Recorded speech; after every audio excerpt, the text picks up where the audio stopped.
সুবহানাল্লাহ, নতুন বিবাহ দাম্পত্য জীবন শুরু হবে। সাহাবাদের মহব্বত রাসূলের প্রতি দেখেন, আমি যেই মূল জায়গাটা বলার উদ্দেশ্য সেই জায়গাটা চলে এসেছে। সাহাবিয়া রাসূল বিবাহ করার জন্য এইবার মার্কেটে গিয়েছেন। বিবাহ দাম্পত্য জীবন শুরু হবে, নতুন বিবাহ হবে, কাপড় কিনবে, ফল ফ্রুট কিনবে, আর কিনবে, বিবাহ বসবে। বিশ্ব সুন্দরী যার স্ত্রী হতে চলেছে তার মতো ভাগ্যবান কে হবে? এইবার সেই হযরত সাদ কালো সাহাবী বাজারের মধ্যে ছিলেন। হঠাৎ করে যুদ্ধের এলান শুরু হয়ে গেছে। কেউ যেন বলে উঠলো, আমার নবীর উপরে কাফেরেরা আক্রমণ শুরু করে দিয়েছে। এই কালো সাহাবী বিবাহ বন্ধন সবকে রেখে দিয়ে আর ফলের দোকানে গেলেন না, কাপড়ের দোকানে গেলেন না, সেই বিবাহের টাকা দিয়ে একটা তলোয়ার খরিদ করলো, একটা ঢাল খরিদ করলো, একটা ঘোড়া খরিদ করলো। আর নিজের নফসের সঙ্গে কথা বলছে, অন্তরের সঙ্গে কথা বলতেছে, যদি আমি মার্কেট করে বাজার করে আমি মদিনায় চলে যাই, মদিনার হুর পাবো।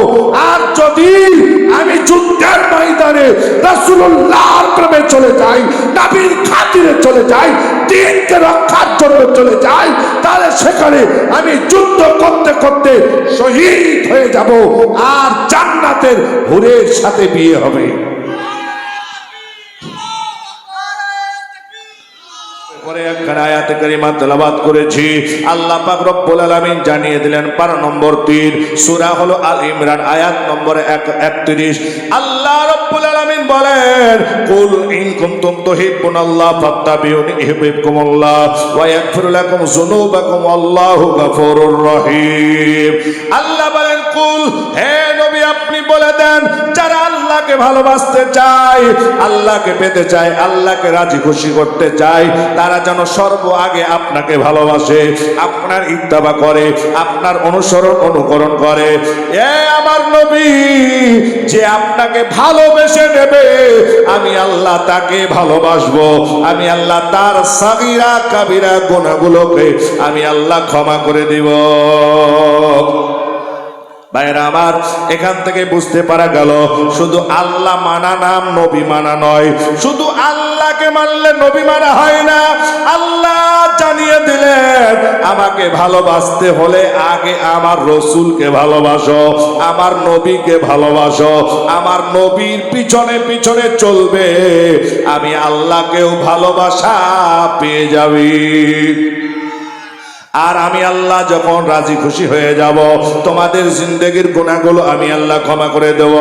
এই জন্য বাবাজিরা, এই আয়াতকে সম্মুখে রেখে 2-4টি কথা বলে বক্তব্য ইতি করব। এই আয়াতের মধ্যে মহব্বতের কথা বলা হয়েছে। এই পুরো পৃথিবী কুল কায়নাত, নীল আকাশের নিচে জমিনের উপরে যা কিছু দেখছেন, আল্লাহ যা কিছু সৃষ্টি করেছেন, এই সমস্ত কিছু হলো একমাত্র মহব্বতের কারণ। বাপ ছেলেকে ভালোবাসে, বাড়ি গাড়ি টাকা পয়সা ব্যাংক ব্যালেন্স ইত্যাদি বানিয়ে দেয়, বাড়ি বানিয়ে দেয়, ফ্যাক্টরি বানিয়ে দেয়। কিন্তু আল্লাহ পাক রব্বুল আলামিন সন্তান সন্ততি থেকে পাক, কিন্তু আল্লাহ রসুলকে ভালোবাসেন। আমার রসুলের খাতিরে আসমান বানালেন, জমিন বানালেন, কুল কায়নাতকে নবীর খাতিরে বানিয়েছেন, নবীর মহব্বতে বানিয়েছেন। এই নবীকে যদি না তৈরি করতেন, আল্লাহ আসমান জমিন চন্দ্র সূর্য জান্নাত জাহান্নাম কিছুই বানাতেন না। একদিন আপনার আমার আদিপিতা আদম সফিউল্লাহ জান্নাতের চৌকাঠে দেখলেন আমার নবী মুস্তাফার নাম, আল্লাহর নামের সাথে সাথে নবীর নাম, কলমা লেখা লা ইলাহা ইল্লাল্লাহ মুহাম্মাদুর রাসূলুল্লাহ। আদম সফিউল্লাহ বলেছিলেন, রব্বুল আলামিন এটা কার নাম? আল্লাহ পাক বলেছিলেন, তিনি হলেন মহানবী বিশ্ব নবী। আদম, তুমি মনে করছো আমি প্রথম? না না না, তোমার বাপ হলো নবী মুহাম্মাদুর রাসূলুল্লাহ। জাহিরিতে তুমি বাপ, কিন্তু বাতিনিতে তোমার বাপ হলো সুবহানাল্লাহ মুহাম্মাদুর রাসূলুল্লাহ। এই জন্য হে আদম, আমি আল্লাহ আসমান জমিন চন্দ্র সূর্য নক্ষত্র কিছুই তৈরি করতাম না, সৃষ্টি করতাম না, আমি তোমাকেও বানাতাম না, যদি আমার হাবিব মুহাম্মদুর রাসূলুল্লাহকে সৃষ্টি না করতাম, আমি আল্লাহ নিজেকেই প্রকাশ দিতাম না। এই জন্য মুমিন হতে গেলে রাসূলুল্লাহর মহব্বত লাগবে, রাসূলুল্লাহর ভালোবাসা লাগবে। আল্লাহর নবীর হাদিস বুখারী শরীফের মধ্যে এসেছে, লা ইউমিনু আহাদুকুম হাত্তা আকুনা আহাব্বা ইলাইহি মিন ওয়ালিদিহি ওয়া ওয়ালাদিহি ওয়ান নাসি আজমাইন। পৃথিবীর জমিনে আল্লাহর নবী বলতে কসম আল্লাহর, ওই ব্যক্তি অতক্ষণ পর্যন্ত মুমিন হতে পারবে না, ঈমানদার হতে পারবে না, যতক্ষণ পর্যন্ত তার ছেলে থেকে মেয়ে থেকে সন্তান সন্ততি চাইতে, পিতা মাতা চাইতে, তার ধন সম্পদ চাইতে, তার জীবনটা চাইতে বেশি আমাকে ভালো না বাসবে, রসুলকে ভালো না বাসবে, ওই ব্যক্তি পূর্ণ মুমিন ঈমানদার হতে পারে না। জোরে বলেন। এই পৃথিবীর জমিনে আল্লাহ রসুলের 1,24,000 সাহাবীর মধ্যে একজন সাহাবী ছিলেন কালো কুচ্ছেদ, তার চেহারা বর্ণ এত খারাপ ছিল, মাত্র 8 মাস হয়েছে ইসলাম গ্রহণ করেছেন। আল্লাহর নবীর প্রত্যেকটি সুন্নত তিনি আদায় করেন। আল্লাহর নবী বলেছেন, একদিন বক্তব্য দিচ্ছেন মসজিদে নববীতে দাঁড়িয়ে, যে আমার একটি সুন্নতের যে পাউলিবি করবে, জিন্দা রাখবে, আমি নবী বলে দিলাম 100 শহীদের মর্তবা পাবে। সব মানুষ মসজিদ থেকে বেরিয়ে চলে যাচ্ছেন। আল্লাহ নবী দেখছেন মসজিদের কোনায় এক সাহাবী, যার নাম হযরত সাদ, কালো কুচ্ছেদ দেখতে। মদিনার মানুষ তাকে গোরাইবুল আরব বলে আখ্যায়িত করে, মদিনার কালো কাক তাকে বলে, মদিনার কালো কাক বলে তাকে আখ্যায়িত করে। তিনি হাওয়াও করে মসজিদের কোনায় বসে বসে কাঁদছেন। সব সাহাবীরা মসজিদ থেকে বেরিয়ে চলে গেলেন।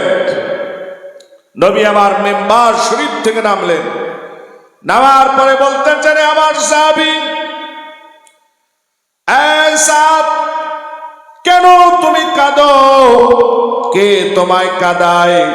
কে তোমাকে কষ্ট দিয়েছে, ব্যথা দিয়েছে?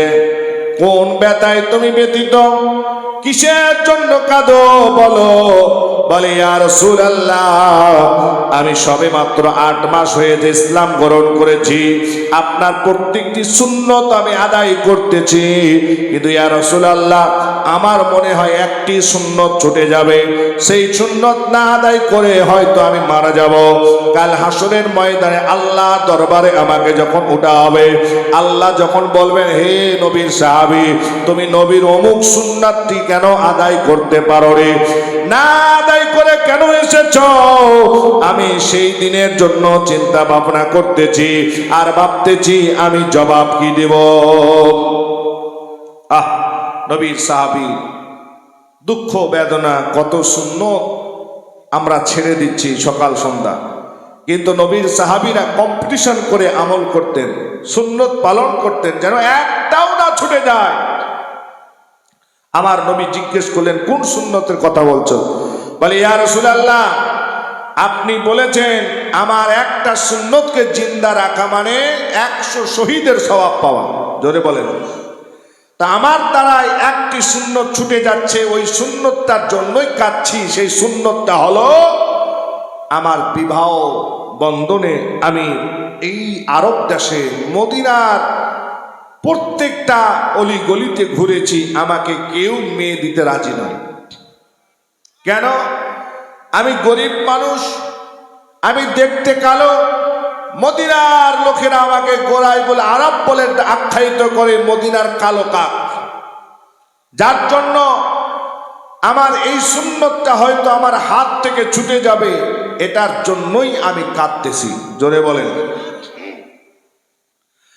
আল্লাহর নবী বললেন, হে আমার সাহাবী, হে আমার সাহাবী, হে আমার গোলাম সাদ, শুনে নাও, শুনে নাও। আমি নবী মসজিদে নববীতে দাঁড়িয়ে দাঁড়িয়ে কথা বলতেছি। আল্লাহ রসুল একটি কলম বের করলেন, চিঠি লিখতে আরম্ভ করলেন। আমার আপনার নবী চিঠি লিখলেন আর বললেন, হে আমার কালো সাহাবী, চিন্তা করো না, তোমার বিবাহের ব্যবস্থাপনা আমি নবী করে দিব। দুঃখ করো না, চিন্তা করো না। আল্লাহর নবী চিঠি লিখতে আরম্ভ করলেন। কিছু কিছু মৌলবি বাংলাদেশের ওয়াজে শোনা যায় নবী লেখাপড়া জানতো না, নবী লিখতে জানতো না, পড়তে জানতো না, নবী কোনো স্কুল কলেজে পড়েনি। বলে কি বলে না? এরকম বলে কি বলে না? তো নবীকে পড়ানোর মতো পৃথিবীতে কোনো মায়ের লাল জন্ম নিয়েছে বাপ? জোরে বলেন আকীদার কথা। নবীকে কেউ পড়াবেন এইরকম পৃথিবীতে কেউ আছে? নবীকে পড়াবেন এইরকম পৃথিবীতে কেউ জন্ম নেওয়া তো দূরের কথা, হতেই পারে না। কারণ নবীর শিক্ষক হলেন, নবীর গুরু হলেন স্বয়ং আল্লাহ। স্বয়ং আল্লাহ। সূরা আর রহমান 27 পারাতে আল্লাহ বলেন, আর রহমান আল্লামাল কোরআন। মহান দয়ালু, মহান স্রষ্টা নিজের মেহবুবকে কোরআন শিখিয়েছেন। আল্লাহ নবীকে কোরআন শিখিয়েছেন। তো আল্লাহ শিখালেন কত, আল্লাহ ভালো জানেন। আর নবী শিখলেন আল্লাহর কাছে কত, সেটা দুনিয়ার কোনো মোল্লা জানে না, নবী জানে। এই জন্য নবী পৃথিবীর কোনো মানুষের কাছে শেখে নাই, নবীকে স্বয়ং আল্লাহ শিখিয়েছেন। আমরা শুনেছি, দেখেছি, যদি মাস্টার ভালো হয় ছাত্র ভালো হবে, কি হবে না? মাস্টার যদি ভালো হয় ছাত্র ভালো। ভালো রেজাল্ট করেছে মাধ্যমিকে, উচ্চ মাধ্যমিকে, তো বলে রেজাল্ট কেন করবে না জানো? ওটা কার ছাত্র? বলে অমুক স্যারের ছাত্র। ঠিক কিনা বলেন? তাহলে নবী হলেন আল্লাহর ছাত্র। তাহলে আল্লাহ কত পড়িয়েছেন, কত শিখিয়েছেন, আর নবী কত পড়েছেন আল্লাহর কাছে আল্লাহ ভালো জানে, আর নবী জানে। আমরা আপনারা মোল্লারা কি জানবো? ঠিক কিনা বলেন? আল্লাহ নবীকে শিখিয়েছেন এমন শিক্ষা, যে শিক্ষা পৃথিবীর কাউরি কাছে নাই। এই জন্য বলছিলাম, আল্লাহ নবী সাল্লাল্লাহু আলাইহি সাল্লামের ওই সাহাবী, আমি সংক্ষিপ্তভাবে ঘটনাটাকে তাড়াতাড়ি বলার জন্য চেষ্টা করতেছি। ওই সাহাবী বললেন, ইয়া রাসূলুল্লাহ, নবী আমার চিঠি শুরু করলেন, আসসালামু আলাইকুম, আমি নবী মুহাম্মদ রাসূলুল্লাহ মসজিদে নববী থেকে চিঠি লিখলাম। চিঠি লেখা সমাপ্ত, আপনার কমপ্লিট হলো।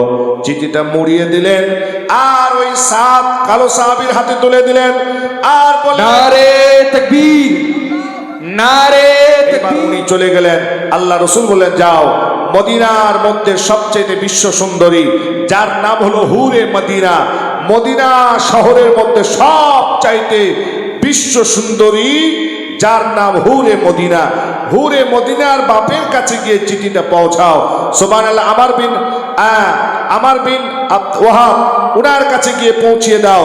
ভাইরা আমার, তখন ওই কালো সাহাবী হযরত সাদ চিঠিটা নিয়ে চলে গেলেন মদিনায়। মদিনা শরীফে নিয়ে গেলেন আর রাসূল বললেন, চিঠি দিবা, চিঠির উত্তরটাও নিয়ে আসবা। মদিনায় পৌঁছলেন, হুরে মদিনার বাপের কাছে গেলেন। খুব লম্বা আলোচনা, সংক্ষিপ্ত কেটে এইবার পৌঁছার পরে চিঠি দিলেন।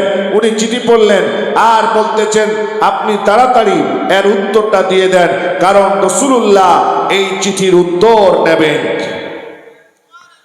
বিশ্ব সুন্দরী হুরে মদিনার বাবা চিঠি পড়ার পরে তারপরে বলতেছে, গিয়ে বলো আমি আমার মেয়েকে তোমার সাথে বিয়ে দিতে পারবো না, কারণ তুমি একটা গরিব মানুষ, তুমি দেখতে সুন্দর নও। আমার মেয়ের জন্য কত বড় বড় ঘরের সম্বন্ধ আসতেছে, কত পয়সাওয়ালা টাকাওয়ালার ঘরের সম্বন্ধ আসতেছে, তোমার সাথে কি করে দেব? আমি তো মেয়ের বাবা। ভাইয়ের আমার, ওই হযরত সাদ কালো সাহাবী চোখের পানি ফেলতে ফেলতে রওনা দিলেন। আর এই সমস্ত দৃশ্য ওই হুরে মদিনা পর্দার আড়াল থেকে দেখতেছিলেন। এতক্ষণের পর যখন উনি চলে গেলেন, ওনার আব্বার কাছে এসে হুরে মদিনা বলে, আব্বা, একটা লোক হাসতে হাসতে বাড়িতে ঢুকলো, বের হওয়ার সময় চোখের জল ফেলতে ফেলতে গেল। কারণটা কি? কি সংবাদ নিয়ে এসেছিল? আপনাদের সঙ্গে কি আলাপ আলোচনা হলো? তখন তিনি বলতেছেন, মা আমি জীবনে কোনো মানুষকে এইভাবে দুঃখ কষ্ট দেই না, কারণ হলো একটাই, যে এই কালো সাহাবী তোমাকে বিয়ের প্রস্তাব নিয়ে এসেছে, তোমাকে বিয়ে করতে চাই, আমি মেয়ের বাবা, তোমাকে কি করে দিব? তার ঘর নেই, তার বাড়ি নেই, তার খাবে কি একবেলা, পরের বেলায় সেটাও কোনো নেই। ভাইরা আমার, সংক্ষিপ্ত বলছিলাম, ওরে মদিনা বলতে লাগলেন, আব্বাজান এই প্রস্তাব কি তিনি নিজেই এসেছেন না কেউ দিয়ে পাঠিয়েছেন? তখন তিনার বাবা বললেন, বিশ্ব নবী রহমাতুল লিল আলামিন, নূরের নবী, মায়ার নবী, দোজাহানের নবী, কুল কায়নাতের নবী এই প্রস্তাব দিয়ে পাঠিয়েছেন। সঙ্গে সঙ্গে ওরে মদিনা বললেন, আব্বা আপনি কি করে পেলেছেন? কারণ পৃথিবীর মধ্যে ভাইরা আমার স্বামী হিসাবে যাকে রাসূলুল্লাহ পছন্দ করেছেন, যাকে নবী চয়েস করেছেন, পৃথিবীর আর কাউরি চয়েস নবীর মতো চয়েস হতে পারে না। আমি হুরে মদিনা বিশ্ব সুন্দরী হতে পারি। আব্বা আপনি তাকে ঘুরিয়ে দিলেন কেন? কারণ তাকে ঘুরিয়ে দেওয়া মানে রাসূলুল্লাহকে ঘুরিয়ে দেওয়া। রাসূলুল্লাহর মনে কষ্ট পাবে, আমাদের দুনিয়া আখিরাত সব নষ্ট হয়ে যাবে, সব বরবাদ হয়ে যাবে। তখন কি করলেন? বাপ বেটি মিলে বলতেছেন, আমরা নিজের নফসের প্রতি জুলুম করে ফেলেছি। আল্লাহ বলে দিয়েছেন, যদি তোমাদের নফসের উপরে জুলুম করে ফেলো তাহলে তোমরা রাসূলুল্লাহর দরবারে হাজিরি দাও। সংক্ষিপ্ত ভাইয়েরা আমার, বাপ বেটি মিলে রাসূলুল্লাহ দরবারে হাজিরি দিচ্ছেন, আর এইদিকে কালো সাহাবী আল্লাহ রসুলের কাছে পৌঁছে গেছেন। আল্লাহ রসুল বলেন, ও সাদ কি খবর? চোখের পানি ছেড়ে বলছে, হুজুর তারা রাজি হয়নি, তারা মেয়ে দিতে রাজি হয়নি। সে সুবহানাল্লাহ, একটু পরে দেখতেছেন বাপ বেটি মিলে এসে হাজির, আর বলতেছে, ইয়া রাসূলুল্লাহ, হাবিবাল্লাহ আমাদেরকে ক্ষমা করে দিবেন, আমার মেয়ে আপনার পছন্দ করা স্বামীর সাথে, সুবহানাল্লাহ, জামাইয়ের সঙ্গে আমার মেয়েকে আমি বিয়ে দিতে চাই। আল্লাহ নবী নির্ধারিত সময় ফিক্সড করলেন, খুব লম্বা আলোচনা ফিক্সড করলেন। করার পরে আল্লাহ নবী বললেন, সুবহানাল্লাহ, বিয়ে হবে। আলাপ আলোচনা হলো, এবার দেনমোহরের আলোচনা হলো, সুবহানাল্লাহ, 400 দিরহাম আলোচনা হলো। ওই কালো সাহাবী বলছেন, ইয়া রাসূলুল্লাহ এতটা টাকা আমার কাছে নাই। বলে, চলে যাও আমার ওসমানের কাছে, নিয়ে আসলেন 200। চলে যাও আলীর কাছে, সেখান থেকে 200 দেনমোহর নিয়ে এসে 400 হলো। আর কিছু টাকা পয়সা উদ্বৃত্ত দিল, আর সেই টাকা পয়সা নিয়ে সুবহানাল্লাহ নতুন বিবাহ দাম্পত্য জীবন শুরু হবে। সাহাবাদের মহব্বত রাসূলের প্রতি দেখেন। আমি যেই মূল জায়গাটা বলার উদ্দেশ্য, সেই জায়গাটা চলে এসেছে। সাহাবী রাসূল বিবাহ করার জন্য এইবার মার্কেটে গিয়েছেন, বিবাহ দাম্পত্য জীবন শুরু হবে, নতুন বিবাহ হবে, কাপড় কিনবে, ফল ফ্রুট কিনবে, আর কিনবে, বিবাহ বসবে। বিশ্ব সুন্দরী যার স্ত্রী হতে চলেছে, তার মতো ভাগ্যবান কে হবে? এইবার সেই হযরত সাদ কালো সাহাবী বাজারের মধ্যে ছিলেন, হঠাৎ করে যুদ্ধের এলান শুরু হয়ে গেছে। কেউ যেন বলে উঠলো, আমার নবীর উপরে কাফেররা আক্রমণ শুরু করে দিয়েছে। এই কালো সাহাবী বিবাহ বন্ধন সবকে রেখে দিয়ে আর ফলের দোকানে গেলেন না, কাপড়ের দোকানে গেলেন না, সেই বিবাহের টাকা দিয়ে একটা তলোয়ার খরিদ করলো, একটা ঢাল খরিদ করলো, একটা ঘোড়া খরিদ করলো, আর নিজের নফসের সঙ্গে কথা বলছে, অন্তরের সঙ্গে কথা বলতেছে, যদি আমি মার্কেট করে, বাজার করে আমি মদিনায় চলে যাই, মদিনার হুর পাবো, আর যদি আমি যুদ্ধের ময়দানে রাসূলুল্লাহর প্রেমে চলে যাই, নবীর খাতিরে চলে যাই, দ্বীনকে রক্ষার জন্য চলে যাই, তাহলে সেখানে আমি যুদ্ধ করতে করতে শহীদ হয়ে যাব, আর জান্নাতের হুরের সাথে বিয়ে হবে।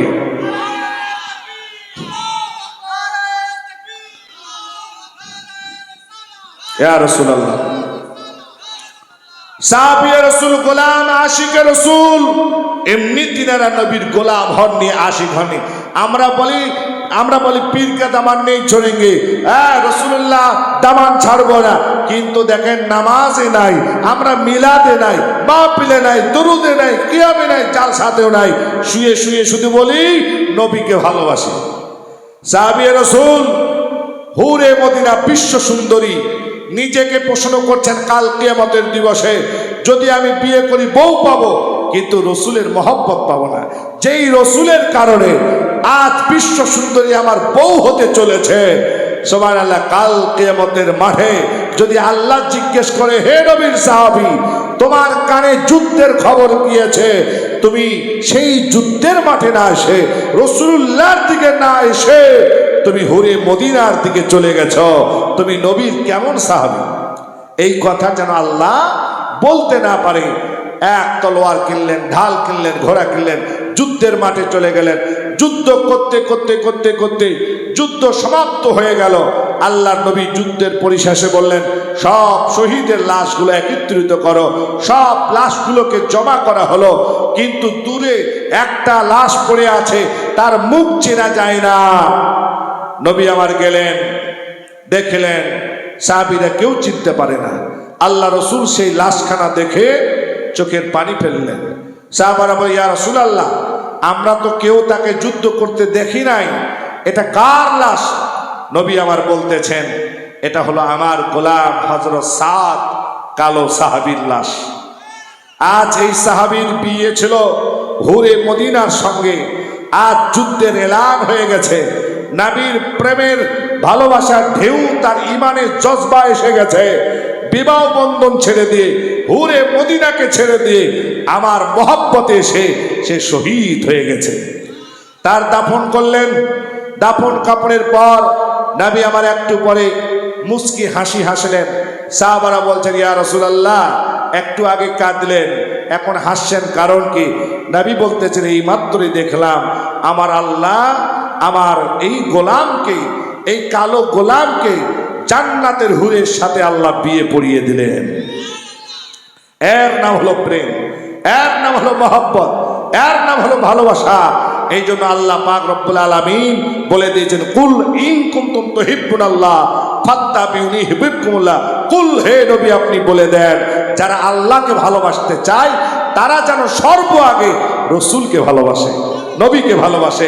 আর নবী বলতেছেন বুখারী শরীফের হাদিসের মধ্যে, লা ইউমিনু আহাদুকুম হাত্তা আকুনা আহাব্বা ইলাইহি মিন ওয়ালিদিহি ওয়া ওয়ালাদিহি ওয়ান নাসি আজমাইন। কসম আল্লাহ, ওই ব্যক্তি ইমানদার মুমিন হতেই পারে না যতক্ষণ পর্যন্ত তার বিবি বাচ্চা চাইতে, তার পিতামাতা চাইতে, তার ধন সম্পদ চাইতে, তার জানটার চাইতে রসুলকে বেশি না ভালোবাসবে, নবীকে না ভালোবাসবে, মুমিন হতে পারে না।